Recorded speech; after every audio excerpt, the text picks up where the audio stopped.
Good morning everyone. Welcome back to your maths class after the Dasera holiday break. I hope you all have enjoyed your holidays. Now it's time to resume your studies and classes. So let's start with today's class.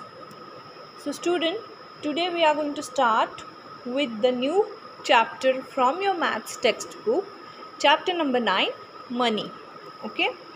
So in class 3 you already must have learned about money, how to convert the money given in rupees into पैसा and money given in पैसा into rupees, है ना. Conversion आपने class 3 में already सीखा होगा कि rupees into पैसे कैसे कन्वर्ट करते हैं और पैसे इंटू रुपीज़ कैसे कन्वर्ट करते हैं, या how to write the money in rupees and paise. जो हमें मनी दिया है, जो पैसे दिए हैं, उसको हम रुपीज़ या पैसे में कैसे लिखते हैं, यह भी आपने क्लास 3 में सीखा होगा.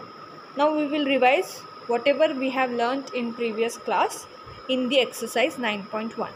ठीक है, ये जो एक्सरसाइज 9.1 है, इसमें हमने पिछले क्लास में क्लास 3 में जो सीखा था मनी चैप्टर के अंदर, वो सारा आज हम इस एक्सरसाइज के ज़रिए रिवाइज करेंगे. सो let's start with the exercise 9.1's first question number 1.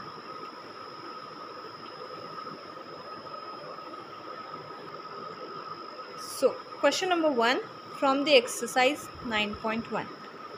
How many 50 paisa coins will you get in exchange for a rupee? So here we have to find how many 50 paisa coins you will get if you want to exchange 1 rupee coin with the 50 पैसा. ठीक है, 1 रुपये का coin है आपके पास और उसको आपको एक्सचेंज करना है 50 पैसे के कॉइन के साथ.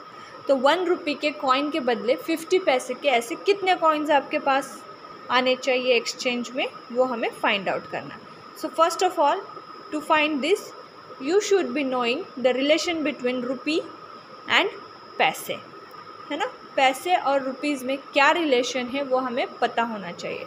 सो we all know that 1 rupee is equal to 100 paise, है ना.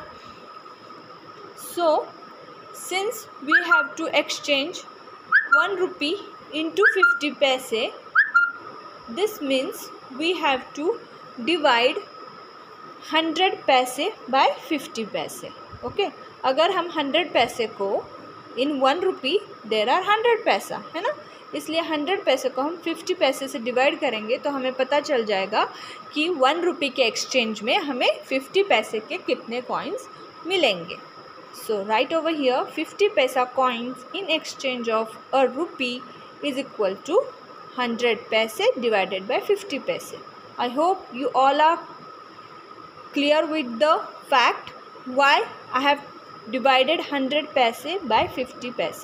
Since we have to exchange 1 rupee into 50 paisa and we know that 1 rupee is equal to 100 paisa, इसीलिए 1 रुपये के बदले हमने लिखा है 100 पैसा और हमें एक्सचेंज में क्या चाहिए 50 पैसा, इसीलिए 100 पैसे को डिवाइड किया है हमने 50 पैसे से.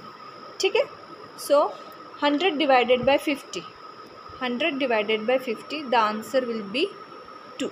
अगर 100 को 50 से डिवाइड करेंगे तो आंसर क्या आएगा 2. So write down in the answer 250 paisa coins will be given in exchange of a rupee.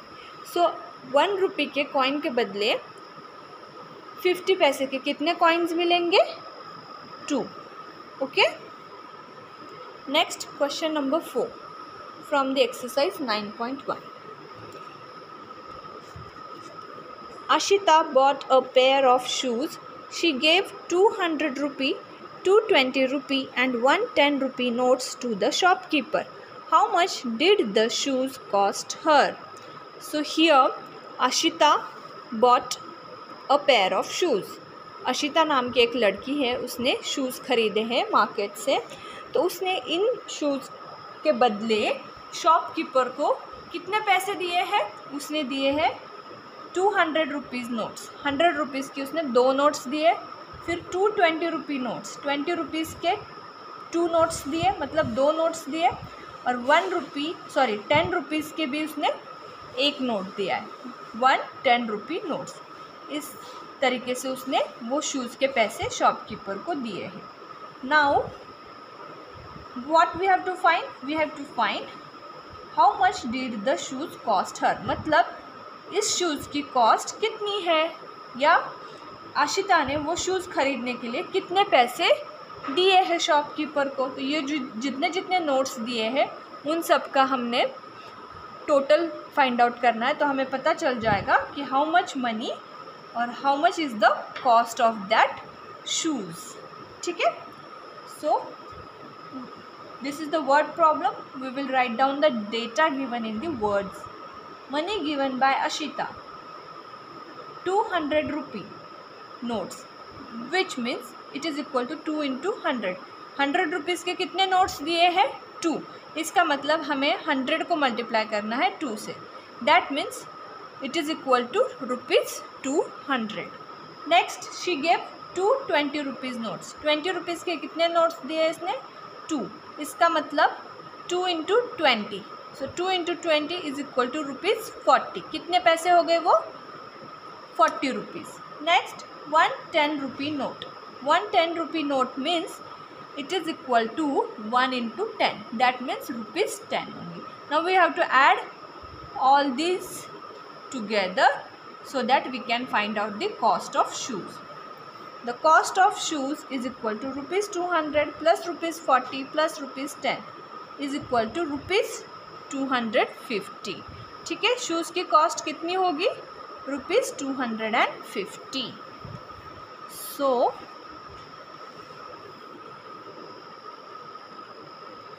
now write down your answer in the words as well. The shoes cost for rupees 250 to Ashita.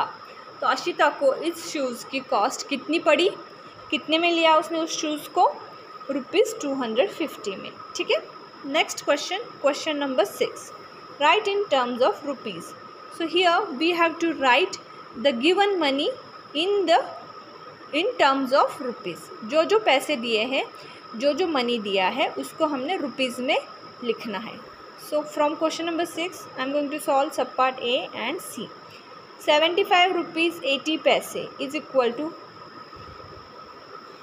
Rupees 75.80।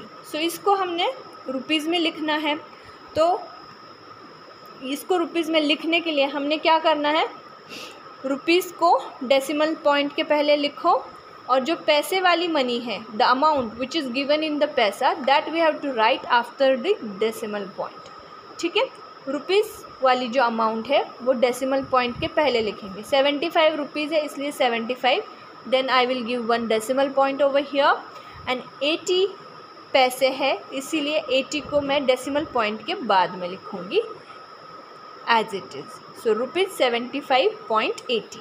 So I have written this given money in terms of rupees, that is rupees 75.80. ठीक है, आपको पता चल गया। Rupees वाली amount as it is लिखो, उसके बाद डेसिमल पॉइंट लगाओ और फिर लिखो पैसे वाली अमाउंट। तो पैसे वाली अमाउंट जब भी लिखोगे तो उसको 2 डिजिट फॉर्म में लिखना है। whenever you have to mention the पैसे in rupee form, that time you have to write पैसे in the 2 digit form, okay, in the form of 2 digit number. Decimal point के बाद जब भी आप पैसे लिखोगे यहाँ पे तो उसको 2 डिजिट नंबर के फॉर्म में लिखना है। तो 80 is already in 2 digit, 80 is already a 2 digit number, so we will write it as it is. But कोई सिंगल डिजिट नंबर आता है, 5 पैसा, 6 पैसा, 8 पैसा, उस टाइम पे आपने क्या करना है, 5, 6, 8 को हमने 2 डिजिट नंबर के फॉर्म में लिखना है। मतलब 0, 6 है तो 06 लिखेंगे, 7 है तो 07 लिखेंगे, 8 है तो 08, ऐसे। फॉर एग्जाम्पल क्वेश्चन नंबर 6 सब part C, 180 rupees 9 paise. Now we have to write this whole amount in terms of rupees. So rupees में क्या है, 182, तो मैं 182 को पहले लिखूँगी, फिर डेसिमल पॉइंट लगाऊंगी और पैसे डेसिमल पॉइंट के बाद लिखूँगी। सो 9 पैसे जो है यहाँ पे डेसिमल पॉइंट के बाद में लिखना है। तो 9 is a single digit number, So I will write this 9 in the 2-digit number form. 2 digit के फॉर्म में लिखना है 9 को. सो 9 के जगह मैं लिखूँगी 09. I will not write 9 as it is, तो वो 90 हो जाएगा. अगर मैं डेसिमल पॉइंट के तुरंत यहाँ पे 9 लिखूँगी तो वो 90 पैसा हो जाएगा, which is wrong. That is why single digit number है. But remember, while mentioning the amount in paise, you always have to mention that paise in the 2 digit number form. 2 digit में ही लिखना है पैसे को, इसीलिए 9 के जगह मैं लिखूँगी 09 after the decimal point. Decimal point लगाया, उसके बाद पैसे लिखने हैं ना, तो मैं इसको 2 डिजिट नंबर फॉर्म में लिखूँगी. ठीक है. Now next question number 7. How many पैसे will Rashmi get in exchange of? So here we have to convert the given money from rupees into पैसे. हमें जो अमाउंट दी है उसको हमने रुपीज़ में से पैसे में कन्वर्ट करना है. ठीक है. सो क्वेश्चन नंबर 7 सब part A. 40 rupees 5 paise. So first of all 40 rupees 5 पैसे मीन्स 40 रुपीज़ प्लस 5 पैसे. यस और नो? यस. 40 रुपीज़ 5 पैसे मतलब 40 रुपीज़ और 5 पैसे है. इसका मतलब 40 रुपीज़ प्लस 5 पैसे हो गए. ठीक है. Now we know that 1 rupee is equal to 100 paise, है ना. इसीलिए हम ₹40 को क्या करेंगे, पैसे में कन्वर्ट करेंगे. Now to convert a larger unit into a smaller unit we need to do multiplication. हमेशा याद रखना है, ग्रेटर यूनिट लार्जर यूनिट को अगर हम स्मॉलर यूनिट में कन्वर्ट करते हैं, जैसे rupees is a larger unit and paise is the smaller unit. So rupees को पैसे में कन्वर्ट करना है, इसीलिए हम ये जो 40 है उसको मल्टीप्लाई करेंगे 100 से, because 1 rupee is equal to 100. That is why यहाँ पे हम लिखेंगे ₹40 is equal to 40 into 100.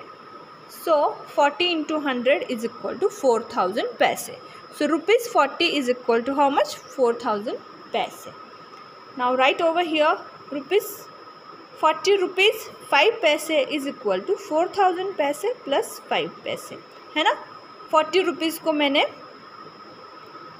Convert कर लिया पैसे में. सो 40 रुपीज़ की जगह मैं लिखूँगी 4000 पैसे.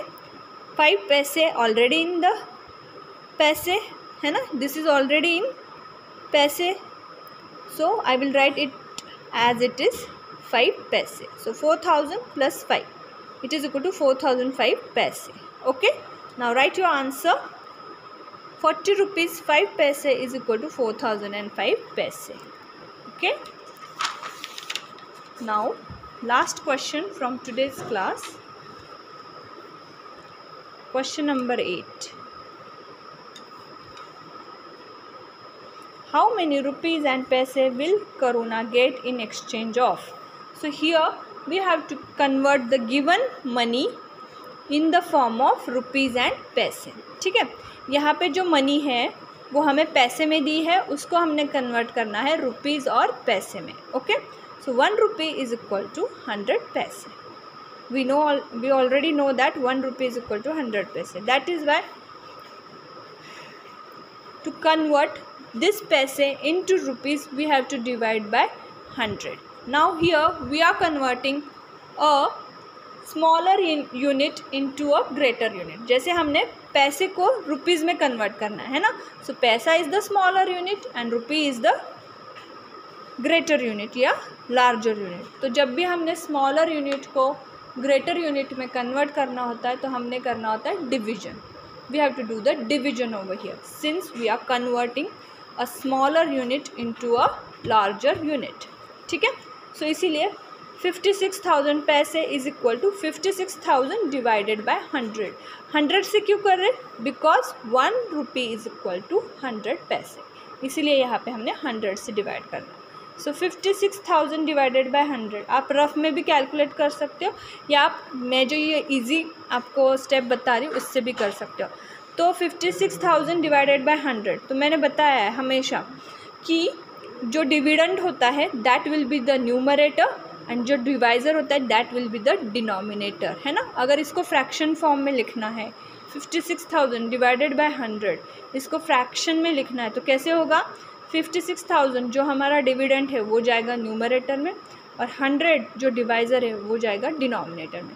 सो 56,000 बाय 100। अब हम क्या करेंगे, वंस प्लेस में यहाँ पे भी ज़ीरो है, यहाँ पे भी ज़ीरो, तो वंस प्लेस का ज़ीरो कैंसिल करो, कट करो। नेक्स्ट यहाँ पे भी टेंस प्लेस में ज़ीरो है, यहाँ पे भी टेंस प्लेस में zero, so we will cut down this tens place zero. Now what is left over here, only 560। 560 मतलब 560 है ना, 560 by 1 means ₹560 is the answer. Answer क्या आया, ₹560। Okay, that is why 56,000 paise is equal to ₹560. So in this way we have completed exercise 9.1, and if you have any doubt related to this exercise you can ask me. Till then, thank you. See you in the next class.